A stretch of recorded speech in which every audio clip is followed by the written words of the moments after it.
Peux-tu faire semblant d'être ma femme pendant une semaine? Un PDG millionnaire et père célibataire a supplié une inconnue de sauver l'anniversaire de sa fille. C'était un après-midi pluvieux dans le centre-ville de New York. De légères gouttes ruisselaient sur les vitres d'une charmante boulangerie au coin de la rue. À l'intérieur, l'air était imprégné d'une odeur de brioche chaude à la cannelle et de vanille fraîche.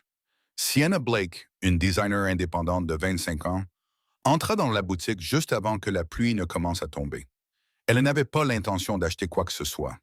Elle avait juste besoin d'un endroit où attendre que le temps s'améliore et où elle pourrait rapidement terminer quelques commandes sur sa tablette. Ses cheveux blonds, légèrement bouclés et humidifiés par la pluie fine, tombaient sur ses épaules alors qu'elle s'installait à la table d'angle près de la fenêtre. Elle remarqua alors une petite fille vêtue d'une robe rose à manches bouffantes, dont les boucles dorées étaient attachées dans deux petites couettes. L'enfant se tenait seul près du comptoir, les yeux grands ouverts et humides. Elle regardait autour d'elle, les lèvres tremblantes, cherchant manifestement quelqu'un. Elle se leva. « Hé !» dit-il gentiment, en s'accroupissant près de la fillette. « Tu t'es perdue ?» La fillette renifla et hocha la tête d'un air tremblant.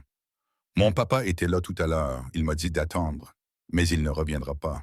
Tout comme ma maman. » Cette phrase frappa Sienna comme un coup de poing dans la poitrine. Elle s'approcha prudemment. « Comment t'appelles-tu, ma chérie? » murmura la fillette. « Très bien, Anna, » répondit Sienna avec un léger sourire. « Veux-tu rester avec moi jusqu'à ce que ton père revienne? Nous pourrons regarder par la fenêtre et inventer des histoires sur les gens qui passent dans la rue. » Anna hésita, puis hocha la tête. En quelques minutes, ses larmes séchèrent et elles se mirent à rire en parlant d'un homme vêtu d'un imperméable jaune vif qui ressemblait à une banane. Alors que Sienna était en plein milieu de sa phrase, la porte du four s'ouvrit et un homme grand, vêtu d'un manteau sombre, entra en haletant. Son menton pointu, ses yeux sombres, et son costume coûteux le faisaient immédiatement remarquer. « Anna !» appela-t-il. Anna se leva rapidement. « Papa !» Liam Cross poussa un soupir de soulagement et se dirigea vers elle. Je me suis retourné 2 secondes et elle s'est éloignée, dit-il, l'air plus agacé contre lui-même qu'autre chose. Merci, ajouta-t-il en saluant Sienna d'un signe de tête. Elle va bien, répondit Sienna en se levant.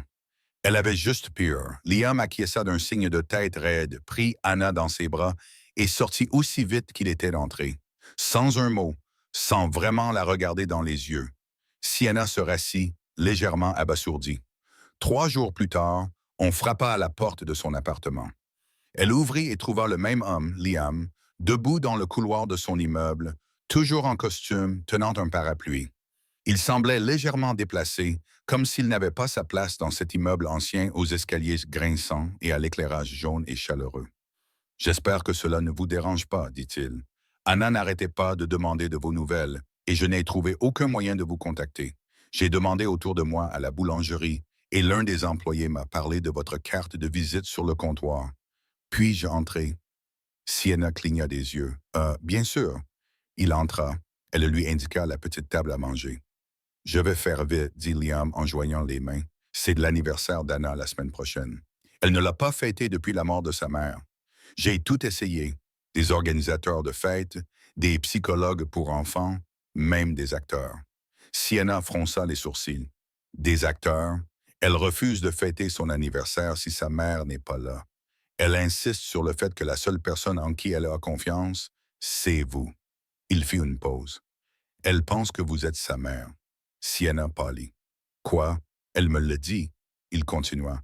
« Que vous êtes la seule personne qui la rassure. » Il s'éclaircit alors la gorge.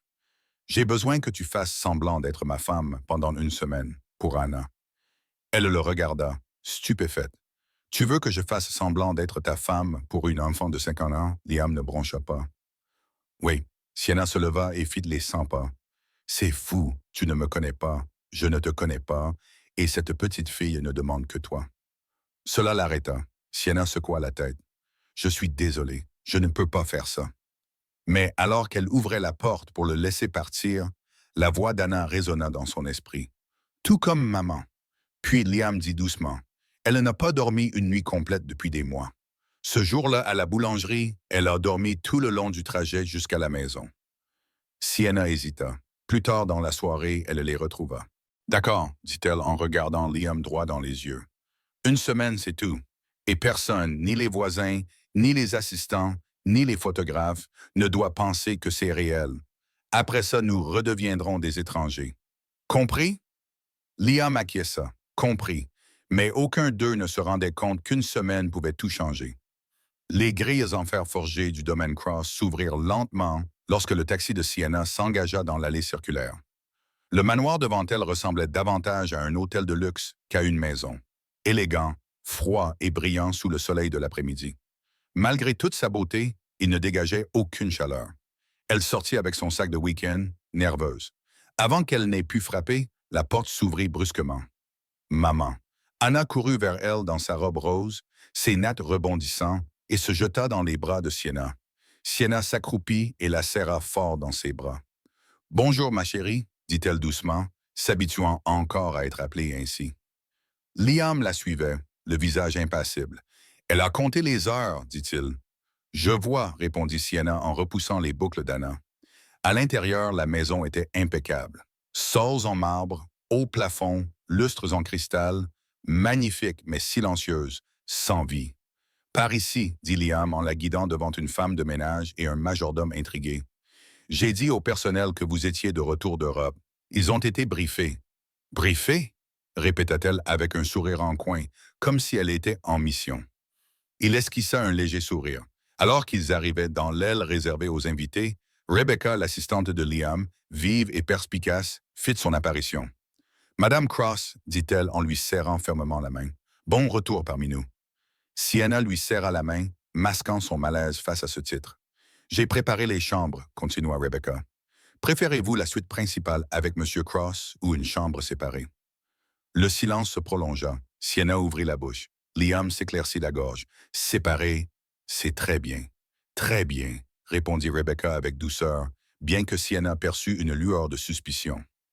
Une fois seule, elle jeta un coup d'œil à Liam. « Nous devrions travailler notre histoire. » Il soupira. « D'accord. » Ce soir-là, ils s'assirent dans la cuisine élégante pour passer en revue leur histoire d'amour inventée, comment ils s'étaient rencontrés, quand ils s'étaient fiancés, pourquoi elle était partie à l'étranger. Cela semblait surréaliste de répéter une romance qui n'avait jamais existé. « Ton meilleur souvenir avec moi ?» demanda Liam en lisant une liste sur son téléphone. Sienna posa son menton sur sa main. « Peut-être la fois où tu m'as engagé pour mentir à tous tes proches. » Il éclata de rire. C'était juste. Ils étaient encore en train de répéter quand Anna fit irruption dans la pièce avec un saladier. « On peut te faire des cookies comme avant? » Liam haussa un sourcil. « On l'a déjà fait. » Sienna sourit. « Apparemment, on est de super pâtissiers. » En peu de temps, la cuisine se transforma. Des fleurs jonchaient les comptoirs, des pépites de chocolat étaient éparpillées et des rires résonnaient. Sienna apprit à Anna à casser des œufs, tandis que Liam s'y essayait maladroitement. Plus tard, Sienna lut à Anna son livre préféré dans son lit. Liam les observait depuis l'embrasure de la porte, les bras croisés, le regard doux. Après qu'Anna se fut endormie, il raccompagna Sienna dans le couloir. « Elle est plus calme avec toi que je ne l'ai vue depuis longtemps, » dit-il doucement. « Encore plus qu'avec moi. »« Elle t'aime, Liam, » dit Sienna doucement, « mais je pense qu'elle ne sait pas comment créer un lien. » Il ne répondit pas, mais ses yeux en disaient plus long que ses mots. Les jours suivants brouillèrent encore plus les frontières. Au petit déjeuner, Anna rit si fort qu'elle renversa son jus. Liam nettoya sans un mot. Le soir, ils regardèrent des films jusqu'à ce qu'Anna s'endorme, blottie entre eux. Ce qui avait commencé comme une fiction commençait à sembler étrangement réel. Sienna remarqua qu'Anna jetait un coup d'œil à Liam avant de le serrer dans ses bras. Ne sachant pas si c'était permis, elle comble doucement le fossé, suggérant à Liam de lire des histoires avant de se coucher ou laissant Anna l'entraîner dans ses jeux. Un soir, après que Sienna eut bordé Anna, Liam lui dit depuis la porte « Merci ». Elle se retourna. « Pourquoi ?»« Pour avoir fait plus que ce que je vous avais demandé. » Elle sourit. « Je ne savais pas comment faire semblant d'être une mère. Alors j'ai arrêté d'essayer. » Leurs regards se sont croisés et quelque chose a changé entre eux. Ce n'était ni de l'attirance, ni de l'admiration, mais du respect, de la compréhension. La frontière entre le jeu et la vérité commençait à s'estomper. À la fin du troisième jour, le Manoir Cross ne semblait plus aussi froid. Non pas à cause du temps, mais à cause des changements subtils qui s'étaient opérés entre ces murs. Sienna s'était attendue à ce que cet arrangement soit gênant, voire épuisant. Mais ce à quoi elle ne s'attendait pas, c'était Liam Cross. Il était toujours réservé, toujours calme, d'une manière délibérée qui le rendait difficile à cerner. Mais lorsqu'il était avec Anna, vraiment avec elle, quelque chose changeait. Ses mouvements s'adoucissaient, son regard s'attardait. Il s'agenouillait pour lasser ses chaussures sans hésiter, découpait son pain grillé en étoiles et s'assurait chaque soir que sa veilleuse fonctionnait. Un soir, Sienna entra dans le salon et trouva Liam en train de tresser soigneusement les cheveux humides d'Anna après son bain, les sourcils froncés par la concentration. Elle dit que c'est comme ça qu'il faut faire, murmura-t-il sans lever les yeux. Elle a des critères élevés, répondit Sienna avec un sourire. Elle tient ça de sa mère. C'était la première fois qu'il mentionnait sa défunte épouse à voix haute. Sienna marqua une pause, sentant le poids de ses mots. Elle devait être formidable. Elle l'était, répondit-il simplement, sans en dire plus. Plus tard dans la soirée, après qu'Anna se fut couchée, Sienna erra dans les couloirs à la recherche d'un verre d'eau.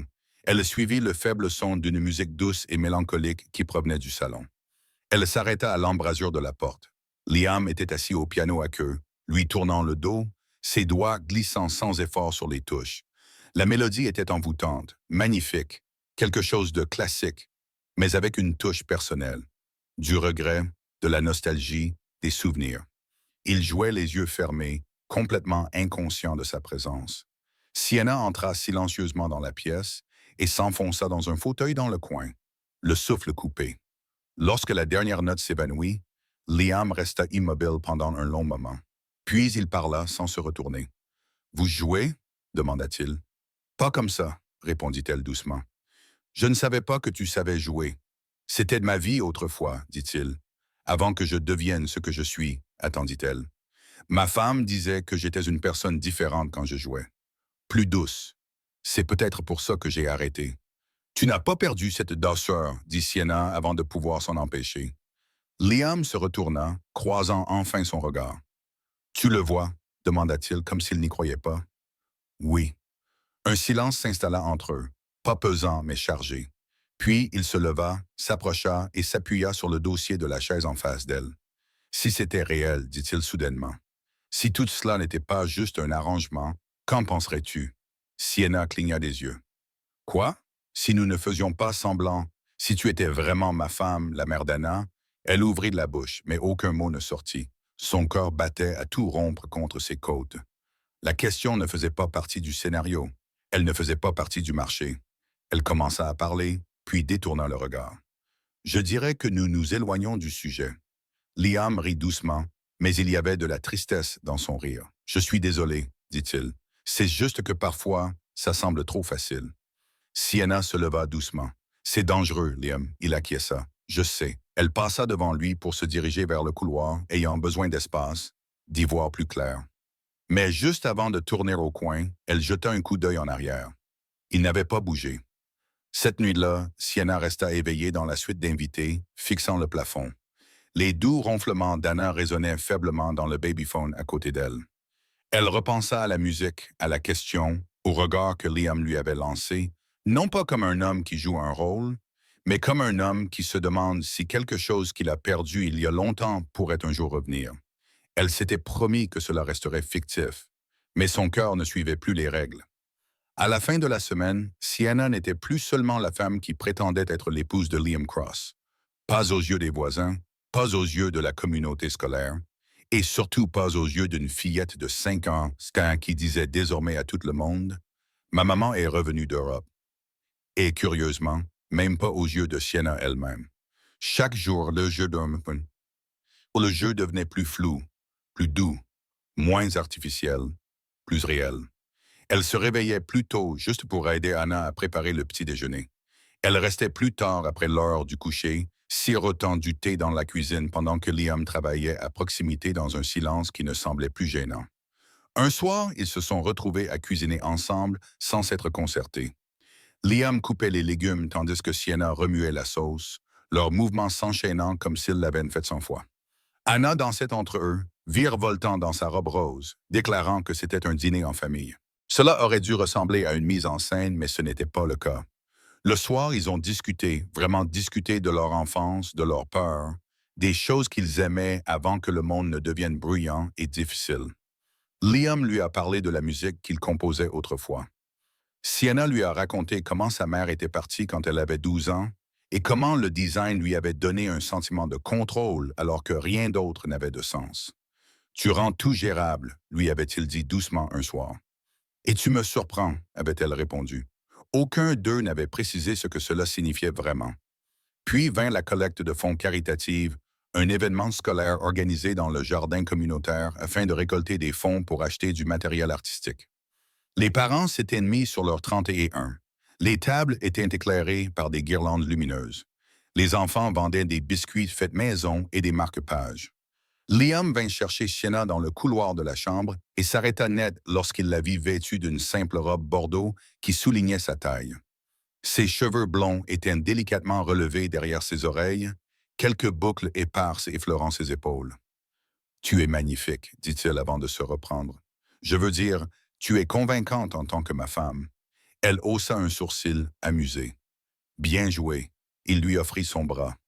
Allons-y, Madame Cross. Lors de la collecte de fonds, tous les regards se tournèrent vers eux. Les gens souriaient. Anna présenta Sienna à tous ses camarades de classe comme étant désormais sa vraie maman. Et personne ne posa de questions. À un moment donné, un couple bien habillé s'approcha de Liam pour lui faire des compliments sur sa tenue.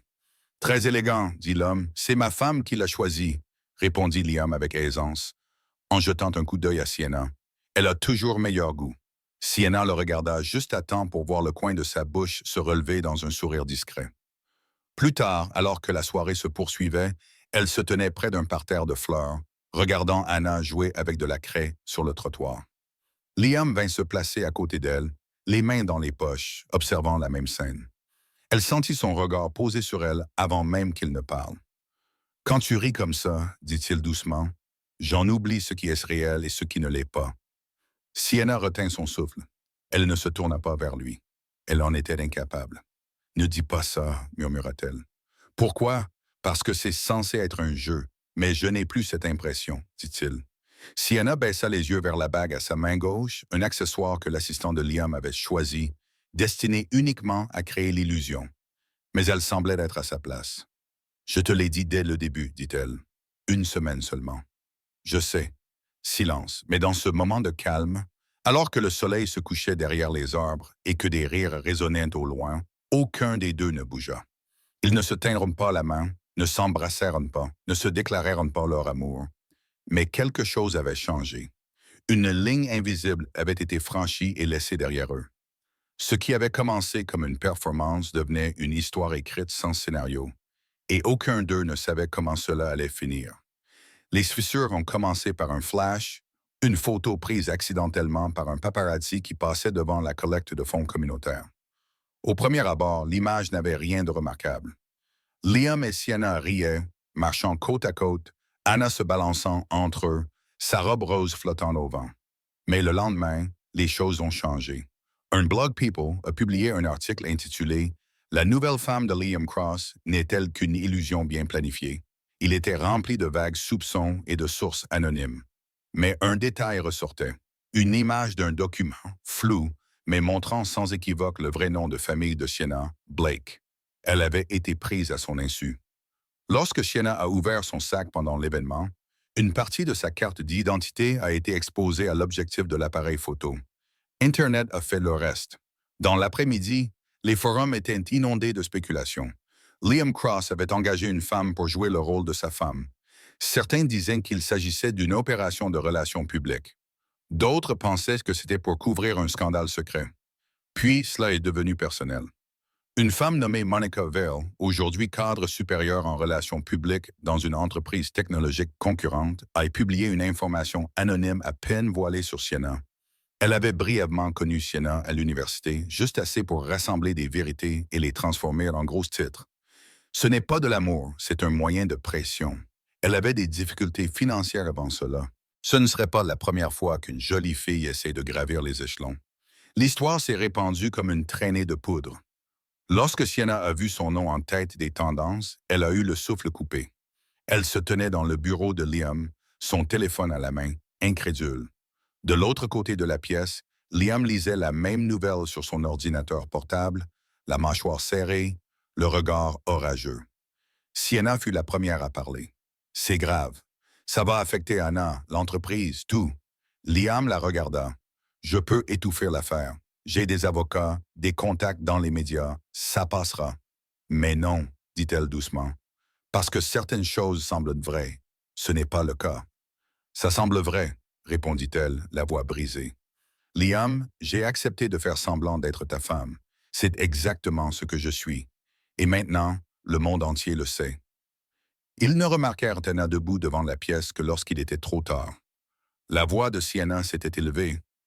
Nous aurions dû arrêter avant que ça n'aille aussi loin. Puis vint la petite voix. Pourquoi auriez-vous arrêté? Ils se figèrent toutes les deux. Anna se tenait dans l'embrasure de la porte, les petites mains serrées en poing. Les joues à rouge. Je vous ai entendu, dit-elle en tremblant. Vous avez dit que vous n'étiez pas vraiment ma maman. Vous allez partir, n'est-ce que bon? Les genoux de Sienna se dérobèrent sous elle, tandis qu'elle se précipitait vers Anna. Ma chérie, non, non, écoute. Anna recula. Je ne veux pas que tu partes. Tu es ma maman. Les larmes coulaient trop vite. Sienna serra Anna dans ses bras et la tint fermement, enfouissant son visage dans les boucles de l'enfant. Je ne voulais pas te faire de mal, murmura-t-elle, à peine capable de respirer à travers ses sanglots. Je t'aime tellement. Liam resta immobile, bouleversé comme il ne l'avait pas été depuis le jour où sa femme était morte. Il avait essayé de protéger Anna. Il avait essayé de rester sur ses gardes. Mais en voyant sa fille s'effondrer ainsi, il comprit que la vérité était arrivée trop tard. Le mensonge qu'ils avaient construit n'était plus seulement le leur. Il appartenait désormais à une petite fille qui avait ouvert son cœur, croyant que la famille qui l'entourait était réelle. Plus tard dans la nuit, Sienna fit ses valises. Elle ne dit pas grand-chose à Liam. Elle ne se faisait pas confiance pour revoir Anna s'enfondre en larmes. « Je dois partir, dit-elle simplement. Pour son bien, pour le tien. » Mais lorsque la porte se referma derrière elle, le silence enveloppa la maison comme une tempête sur le point d'éclater. Le conte de fées était terminé, et le prix à payer pour avoir fait semblant n'avait jamais été aussi douloureusement réel. La maison était à nouveau calme, trop calme. Depuis le départ de Sienna, Liam s'était plongé dans son travail avec une efficacité mécanique entre réunions, emails et appels à la presse.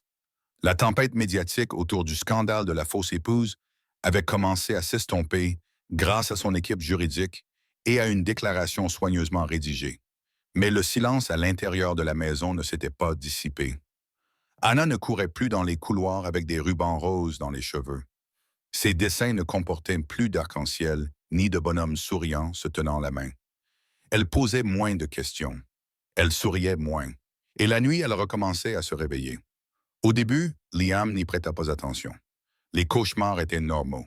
Les enfants étaient résistants. Il essaya de lui faire la lecture, assis près de son lit, en laissant la lumière allumée. Rien ne fonctionnait. Puis vint la fièvre. Elle commença subtilement. Front chaud, joues rouges. Mais à minuit, Anna brûlait de fièvre et tremblait sous ses couvertures. Elle se tournait et se retournait sans cesse, marmonnant des mots qu'il comprenait à peine. Maman, maman, Sienna. Le cœur de Liam se serra. Il pressa un linge froid sur son front, lui tint la main, lui murmura qu'il était là, mais elle continuait à répéter le même nom. « S'il te plaît, murmura-t-elle, les yeux vitreux. « N'y pars pas, maman. » Quelque chose se brisa en Liam. Il la prit dans ses bras, l'enveloppa dans une couverture et se précipita vers la voiture. La ville était trempée par la pluie, les phares se reflétaient sur les rues glissantes tandis qu'il conduisait, les jointures des doigts blanchies à force de serrer le volant. Il ne l'emmena pas à l'hôpital. Il l'emmena chez Sienna. Il était plus d'1 heure du matin lorsqu'il arriva devant son immeuble. La pluie tombait d'averse comme si le ciel lui-même était en train de se déchirer. Liam sortit de la voiture. Anna se blottit contre sa poitrine, la couverture trempée en quelques secondes. Elle gémit, enfouissant son visage dans son épaule. Il sonna à l'interphone. Pas de réponse. Il sonna à nouveau. Une lumière s'alluma à l'étage. Une ombre bougea derrière le rideau, puis des pas. La porte s'ouvrit en grinçant. Sienna se tenait là, les cheveux en bataille, enveloppée dans un sweatshirt trop grand. Ses yeux s'écarquillèrent lorsqu'elle les vit. Liam était trempé, Anna dans ses bras, brûlante de fièvre. Liam, je ne savais pas où aller, dit-il d'une voix rauque. Sienna se précipita vers eux. Est-ce qu'elle... Elle est brûlante, dit-il. La voix serrée par l'émotion, et elle n'arrête pas d'appeler par ton nom. Sienna tendit les bras. Laisse-moi la prendre. Il hésita un instant, puis lui passa Anna dans les bras. La petite fille se blottit instantanément contre la poitrine de Sienna, poussant un soupir doux et brisé, comme si son corps reconnaissait son foyer. Sienna les conduisit à l'intérieur, se déplaçant rapidement mais doucement. Elle allongea Anna sur le canapé, l'enveloppa dans des couvertures chaudes, alla chercher des médicaments et un thermomètre, ses mouvements calmes et expérimentés. Liam resta immobile dans l'embrasure de la porte, trempé, silencieux. Après avoir examiné Anna, Sienna se tourna enfin vers lui. « Elle va s'en sortir, » dit-elle doucement. « Elle a juste besoin de repos. »« Et peut-être d'un peu de paix, » répondit Liam d'une voix brisée. « Je sais, » murmura Sienna. Il y eut un long silence, seulement rompu par le bruit de la pluie contre des fenêtres et la respiration douce d'Anna entre eux. Puis Liam s'avança. Elle n'a pas dormi une seule nuit depuis la mort de Rachel. Il dit, « 6 mois, Sienna, 6 mois de cauchemar. Et puis tu es arrivée et soudain, elle a dormi, elle a ri, elle m'a regardé comme si je pouvais être quelqu'un de mieux. » Ses mains tremblaient. « Elle t'aime, dit-il, et je ne sais pas quoi faire sans toi ici. » Sienna baissa les yeux, luttant contre ses larmes. Liam. Il s'agenouilla. Là, sur le parquet de son appartement, trempé par la tempête qui faisait rage dehors, Liam Cross, PDG stoïque, puissant et intouchable, s'agenouilla sur un genou. Non pas pour la demander en mariage, mais pour la supplier. Il tendit doucement la main vers elle, la saisit et lui dit d'une voix à peine audible, la gorge serrée, « S'il te plaît, ne nous quitte pas à nouveau. Je sais que nous avons commencé par un mensonge, mais Anna voit la vérité, et moi aussi. » Les yeux de Sienna se remplirent de larmes, et sa main libre caressa les boucles humides d'Anna. Liam la serra plus fort. « Elle a besoin de toi, » murmura-t-il, « et moi aussi. » À cet instant, plus que les contrats ou les apparences, plus que la presse, la culpabilité ou la peur, ce qui comptait, c'était ce qui avait toujours compté, la famille. Le jardin était décoré de lumière tamisée. Des banderoles aux couleurs pastel flottaient dans les arbres et une table recouverte de cupcakes, de bonbons et de couronnes en papier trônait au milieu. Des ballons en forme d'étoiles flottaient dans la brise tiède et les rires des enfants résonnaient dans le jardin. C'était l'anniversaire d'Anna et Sienna était de retour. Elle se tenait près des porte-fenêtres, vêtue de la robe rose fluide qu'Anna avait choisie quelques semaines auparavant, avant que tout ne s'écroule. Ses cheveux blonds, légèrement bouclés et ramenés derrière une oreille, brillaient sous le soleil couchant. Alors qu'elle regardait dans le jardin la petite foule de voisins, collègues, camarades de classe et parents, elle ressentit un calme étrange et tranquille. Puis une voix familière l'appela. « Si !» Anna courut vers elle dans sa robe d'anniversaire rose vif brodée de petites étoiles et se jeta dans ses bras. Sienna la rattrapa en plein vol et la fit tournoyer une fois, tandis qu'Anna gloussait. La petite fille la serra fort dans ses bras, posant sa tête sur l'épaule de Sienna, comme si elle ne l'avait jamais quittée. « Tu m'as manqué, » murmura Anna. « Tu m'as manqué encore un peu, » répondit doucement Sienna. « De loin, » observait Liam. Ses yeux ne les quittaient pas. Vêtu d'une chemise blanche aux manches retroussées, sans cravate, et arborant un sourire doux qui apparaissait rarement avant ce chapitre de sa vie, il ressemblait moins à un PDG ce soir-là qu'à un homme qui était enfin rentré chez lui. Alors que le soleil descendait, la fête s'installa dans une ambiance de musique douce et de bavardages amicaux. Liam rassembla tout le monde près du centre de jardinage, où une petite estrade avait été installée pour couper le gâteau. Anna se tenait entre son père et Sienna, souriante, les joues rougies par l'excitation. « Avant de souffler les bougies, » dit Liam en s'avançant avec un micro, « je voudrais juste vous remercier. Merci à tous d'être ici pour fêter Anna. C'est la petite fille de 5 ans la plus courageuse, la plus gentille et la plus magique que je connaisse. » Anna rayonnait. Liam jeta un coup d'œil à Sienna, puis se tourna vers les invités. Il y a autre chose, dit-il en baissant légèrement la voix, d'un ton calme mais sincère. Certains d'entre vous savent peut-être que cette année a été différente pour nous. Nous avons connu des changements, des pertes et des événements inattendus. Il fit une pause.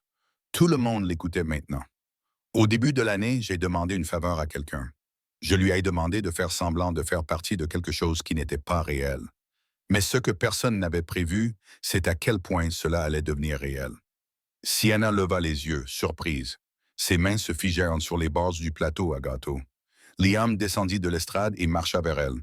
Je lui avais dit que ce ne serait que pour une semaine. Juste une semaine à faire semblant. Mais une semaine n'était pas suffisante. Pas pour moi. Pas pour Anna. Les invités se turent. Il s'arrêta devant elle, le regard fixe et ouvert. Parce qu'une semaine n'était pas suffisante pour qu'Anna cesse de t'appeler maman. Et ce n'était pas suffisant pour que je cesse de t'appeler l'amour de ma vie. Sienna eut le souffle coupé. Puis la voix d'Anna rompit le silence, aiguë et joyeuse.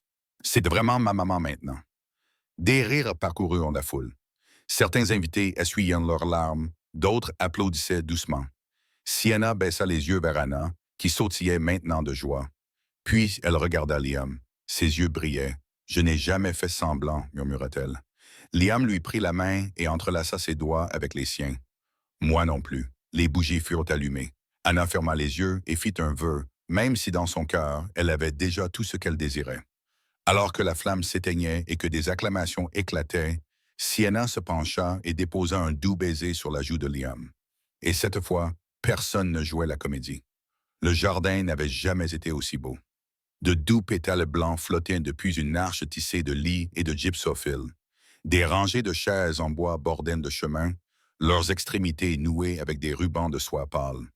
Des lumières scintillantes enroulées autour des arbres projetaient une teinte dorée sur le petit rassemblement d'amis proches, de familles et de voisins. C'était intime. C'était paisible. C'était exactement ce dont Sienna Blake avait rêvé et qu'elle n'avait jamais cru pouvoir avoir. Un an s'était écoulé depuis le 5e anniversaire d'Anna. Et maintenant, dans le même jardin où tout avait commencé, elle se tenait aux côtés de Liam Cross, sans plus faire semblant. Anna, maintenant âgée de 6 ans, portait une petite robe couleur rose pâle qui se balançait à chaque pas.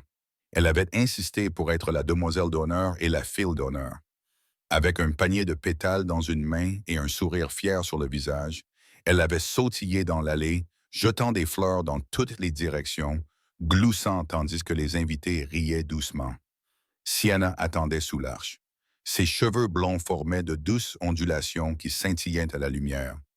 Sa robe était simple, élégante, avec un ruban de satin à la taille, choisi par Anna, bien sûr. Puis vint le son du piano, pas un enregistrement, pas un musicien engagé. C'était Liam. Il était assis à un petit piano à queue blanc placé sous un arbre et jouait la mélodie qu'il avait composée pour elle. C'était la même mélodie qu'elle avait entendue pour la première fois cette nuit tranquille où il avait joué pour endormir Anna. Mais maintenant, elle était plus pleine, plus riche, avec de nouvelles notes, des notes d'espoir, de guérison, de foyer. Quand il arriva à la dernière note, il se leva, boutonna sa veste et marcha dans l'allée pour rejoindre la femme qui avait transformé sa maison en quelque chose de plus que des murs et des vitres. Leurs vœux ne furent pas longs. Sienna commença. Quand nous nous sommes rencontrés, nous avons décidé de faire semblant. Mais quelque part entre les histoires avant de dormir et les bougies d'anniversaire, nous avons arrêté de jouer la comédie. Nous sommes devenus quelque chose de réel. Et maintenant, debout ici, je sais que chaque rebondissement du destin m'a amené là où je devais être, à tes côtés. La voix de Liam était calme et déterminée. Tu n'as jamais fait partie du plan. Et pourtant, tu es devenue la plus belle chose que je n'aurais jamais pu imaginer. Tu n'as pas seulement aimé ma fille, tu m'as aussi réappris à aimer. Tu as transformé une maison remplie de silence en une maison remplie de rire. Dès le premier jour, tu étais réel pour nous. Et je jure que je passerai chaque jour à prouver que je mérite ce cadeau. Ils se tournèrent vers Anna, qui se tenait parmi eux, les yeux brillants. Liam s'agenouilla et lui prit la main. Ton père ne laissera plus jamais personne t'abandonner. Même Anne et Sienna. Anna enlaça les deux hommes. J'ai enfin une vraie mère, s'écria-t-elle. Les invités applaudirent. Certains avaient des larmes aux yeux. Lorsque le fonctionnaire les déclara mari et femme, ils marchèrent tous les trois main dans le couloir. Le soleil se coucha derrière les arbres, recouvrant tout d'une lueur dorée, et Anna, vêtue d'une robe rose, sautillant, tournoyant, bondissant, passant entre eux, son rire résonnant comme une musique. Plus de numéros, juste de l'amour. Merci d'avoir participé à ce voyage d'amour sincère, de guérison et de seconde chance. D'une boulangerie pluvieuse à un mariage sous un ciel doré, Sienna, Liam et Dana nous ont montré la puissance des liens inattendus. Si cette histoire vous a touché, n'oubliez pas de l'aimer, de la commenter et de la partager avec quelqu'un qui croit encore à la magie de l'amour.